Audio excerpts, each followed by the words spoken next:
let's talk transfers then. And like I said this off it before as well. Neil boxed me off by putting this story out yesterday, so I can ask him about it. If you head over to goal.com, you'll see Neil wrote yesterday. It's a big piece about Liverpool, Brighton midfielders.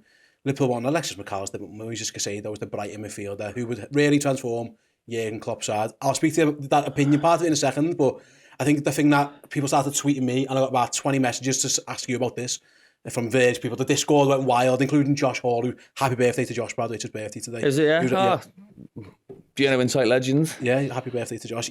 Loads of these messages. Anyway, when you said that it's understood that Alexis Mac Allister's keen on a move to Merseyside, because that came not long, because there was reports from The Athletic, it was Brighton who were saying he's keen on Champions League footy, and I suppose you put a lot of smile on people's faces, really, with that one, because that was kind of... I don't think anyone else actually wrote that anywhere, really. There's been lots of reporting, Neil, about Liverpool wanting him, but it was, does he fancy Liverpool? But it seemed to feel like you've written down that you believe that he is. Yeah, he is. I mean, please carry on, Mark. That can't be the end of it. Well, I mean, it can be. I mean, it can be both, can't it? I mean, Champions League football is still on the agenda as well. But I think if you listen to Jurgen last week, he said, I don't get in front of players much, which, okay, we'll see. But he said, when I do, I very rarely get a player saying to me, yeah, I'm keen as mustard, but by the way, you have to be in the Champions League, you know. And he's made that comment before about pushing the train and being part of the journey and all those kind of things. But Liverpool would not be having him on their list of targets if Alexis Mac Allister only wanted to join a Champions League club. It's just, they would not do it. They would, that would be the first thing. They would actually withdraw from the race themselves if that was the case, because they would say, well, all right then, see you later.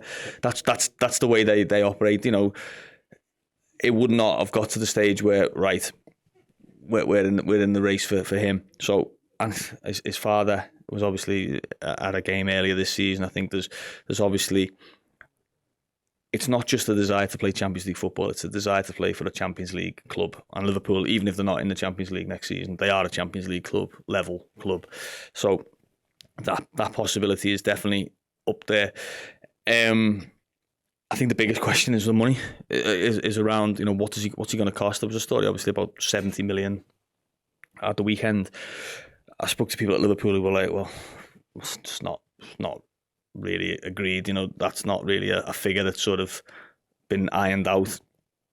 Brighton in a position where, again, we spoke about it a few times, they don't necessarily have to sell. I think there was a story from David Ornstein about a mechanism as opposed to a clause that may be able to help get Mac Allister out of Brighton in the summer, but not necessarily one when it's like, right, you pay that much and he's gone. I think so. It's going to be difficult to get anyone out of Brighton, and I think it comes down to what's the overall package going to cost. You know, I think if you're talking sort of £100 million for Alexis Mac Allister, I don't think Liverpool are there. I don't think anyone's there personally.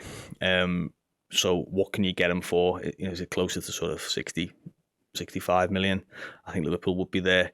But I think there's going to be developments on that in the next few weeks. Definitely. Well, of course there is going to be developments on it in the next few weeks. But I think this sort of, by the end of this month, I think we'll be in a pretty clear position of where he's going and how sort of close Liverpool are to getting this deal done. But I think he is a player that's right at the top of Liverpool's list now in terms of it, and I can see why. I know we'll come on to talk about the piece yesterday, which is my belief. That's just an opinion, that headline of mine.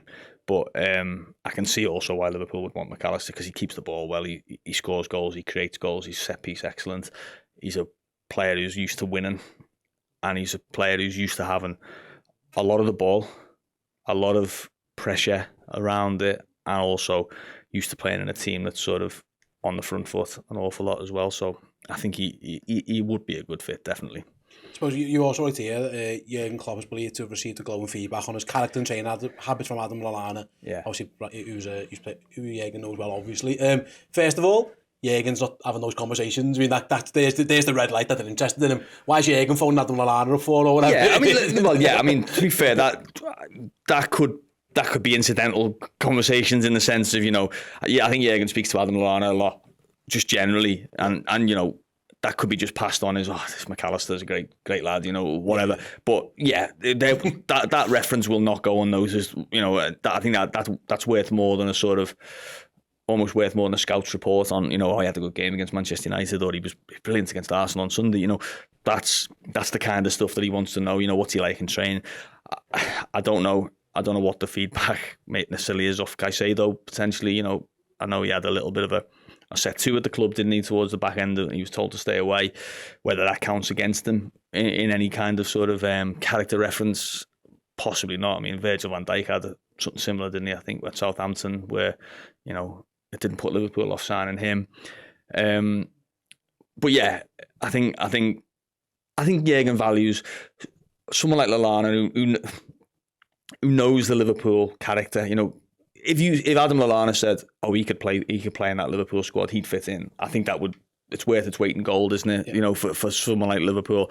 And I believe, not necessarily that's exactly what's been said, but I think that's the sort of tone that's been said, that, if you're wavering on Mac Allister, I'd say yes, he can go and play for this team. Never mind in terms of his ability, but in terms of his character as well. He would enhance your squad and your personality within the squad. I mean, it doesn't take a genius to work that out, does it? He's gone into the Argentina side and made them a much sort of more coherent and closer team, and he's obviously very popular among that. He's had a big impact at Brighton. I believe, his English has come on well. I think his girlfriend was a fluent English speaker when he came over, and now he's sort of in that position as well. So I think it's there's a lot of positives around Mac Allister as a player, as a person, and as a potential signing. Absolutely, and I'm just going to end on this, mate, for now, and then we'll talk about the Caicedo stuff, which is your opinion part of it. But you say Mac Allister's the one they want, and he's the one they think they can get. Even so it sounds like there's a bit of confidence around this one. Like, for example, when we've sat here in the past about Bellingham or Tchouameni, it's been the hopeful, or but this one, they think they can get him. Is that a different tone compared to those two deals, perhaps, or possibly, am I reading too much into that? Possibly. I mean, he's not as big name a player, is he? Yeah. Albeit he's a World Cup winner and he's a very good player, but he's not. I don't think you're talking about competing against Real Madrid and Manchester City for Alexis Mac Allister, for example. So that instantly sort of knocks a layer off in terms of your confidence, in terms of whether you think you can get him. I think the money, the fact he's coming from a club like Brighton is more in line with Liverpool's recruitment policy anyway, isn't he? In terms of he's coming from a certain level and he sees Liverpool as that step up, as opposed to, Bellingham would see Liverpool as a step up, but when you've got Real Madrid and you've got Manchester City, there's a few step ups you can take. There's going to be a lot of midfielders moving this summer, isn't there? Clearly, the story is already coming, gathering pace around Arsenal, Declan Rice. The story is going to develop about Bellingham. I think, there'll be other players, Caicedo, another one, that there's going to be a bit of a merry-go-round, I think, of midfielders. Mason Mount, obviously, another one that we've spoken about a lot on this show. I think there's a lot of potential sort of jigsaw pieces that can fall into place, and it might depend on who goes where for what, in terms of money that gets talked about. We're looking at Brighton. I mean, there's another part of the story there is Brighton. You can see they're already starting to spend money for next season. Mo Dahoud is going to come in on a free Milner. João Pedro's come in as a sort of a forward, attack-minded forward. I look at the players that they're starting to feed into the side now in Ciso and Buonanotte, and you're thinking they might have found another couple, certainly within Ciso. They bought a guy, a Swedish international in January, who hasn't really played Ayari, sorry. He hasn't yet played. I wouldn't be surprised at all to see him in the next couple of games, just to give him a bit of a feed into the team. So it's not a case of Brighton are going to be left high and dry and what are we going to do for next season. They're already starting to make preparations, I think, for Mac Allister and or Caicedo leaving. The manager spoke about it after the Arsenal game, which, by the way, some performance, wasn't it? We're all talking about Manchester City's performance against Real Madrid, and it was fantastic. That Brighton performance at Arsenal on Sunday was something that I think made a lot of people go, "Wow, that was a serious job." Yeah, I don't. You can't argue. You look at it and you think that is identity, isn't it? That is identity in a team from a manager. And as a result of that, you know, the players within that are gonna get a lot of plaudits. But afterwards, he said, didn't he, for sure we're going to lose some players. Maybe Mac Allister, maybe Caicedo. I think he name-checked Matoma and Estupiñán. I think it was those two. As sort of, they might need a little bit longer before they're in that position, which is interesting. You know, I probably would say Matoma looks ready for the move this summer. You know, I don't know if you've seen the video of him where a young kid at a Brighton fan event asks him like about Matoma, and he goes, you can get his name on the back of your shirt next year, or something along those lines. Like, I haven't seen that. He says something along the lines like, well, you know, and he says, do you get what I mean? As it basically was he's going nowhere. Yeah, I mean, listen, he's a breakthrough star this season, isn't he? So potentially, if you were going to spend a big chunk of money on him, you might want to see a little bit more from him and be sure that it's not just a hot streak. But wow, what a player he looks like. You know, Ben White will be having nightmares, I think, for a few weeks about what he experienced at his hands or his feet on Sunday. But De Zerbi name-checked these two players, didn't he? In particular, Mac Allister and Caicedo. I think there's an acceptance at Brighton that probably someone's going to cough up the money that they want. The players are probably going to want to leave. Definitely going to want to leave, I think. And there'll be some handshakes and thank you for everything. Go and enjoy the rest of your career.